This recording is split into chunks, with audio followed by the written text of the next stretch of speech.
رسول پاک علیہ السلام کی بارگاہ میں حاضر ہو کے ایک شخص نے کہا تھا حضور دل بڑا ڈاڈا ہو گیا، اور صحابہ محسوس کرتے تھے، صحابہ اس بیماری کو سمجھتے تھے، یا رسول اللہ دل سخت ہو گیا کیا کروں؟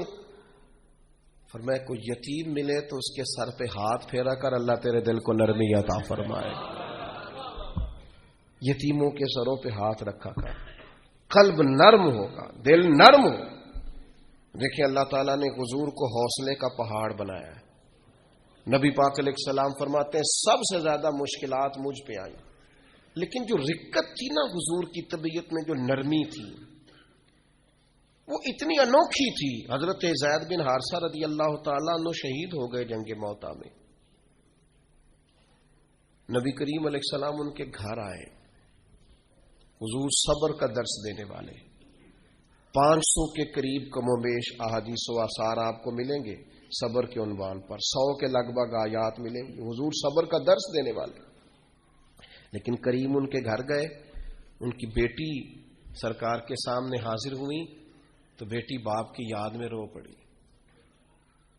حضرت سعد بن عبادہ کہتے میں بھی حاضر تھا، بیٹی روئی تو حضور بھی رو پڑے۔ میں نے عرض کی حضور آپ بھی روتے ہیں، یہ آنسو آپ کے بھی نکل آئے؟ تو حضور فرمانے لگے یہ ایک محبت کرنے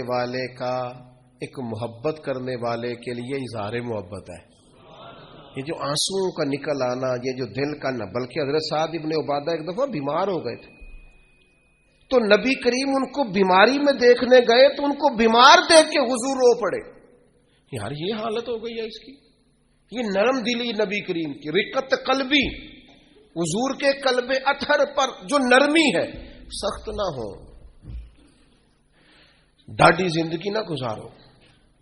اشداء علی الکفار، کافر کے لیے سخت ہوں گے، رحماء بینہم، آپس میں تو مہربان رہ کے وقت گزارنا۔ اپنے اپنے دل سے پوچھو، بڑے ٹیسٹ کراتے ہو، بڑی ایکو کراتے ہو اور بڑے کچھ کراتے پھرتے ہو، کبھی کبھی یہ بھی دیکھا کرو ڈاڈا کتنا ہو گیا ہے، معاف کیوں نہیں کرتا، اسے پیار کیوں نہیں آتا، اسے رونا کیوں نہیں آتا، اس میں درد کیوں نہیں پیدا ہوتا۔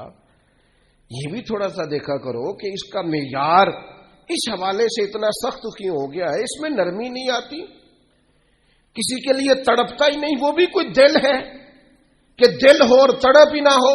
اپنی طبیعت پر غور کریں، مزاجن سخت نہ بنے، تلخ نہ بنے، کسی کے بارے میں بھی سوچیں، کسی اور کا بھی احساس کریں، کسی اور کے بارے میں بھی غور کریں۔ آپ کا دل کسی کے لیے بھی دھڑکنا چاہیے، اپنی ذات سے شروع ہو کے اور اپنی ہی ذات پر چیزوں کو ختم کر لینا، یہ کیا دانش مندی ہے؟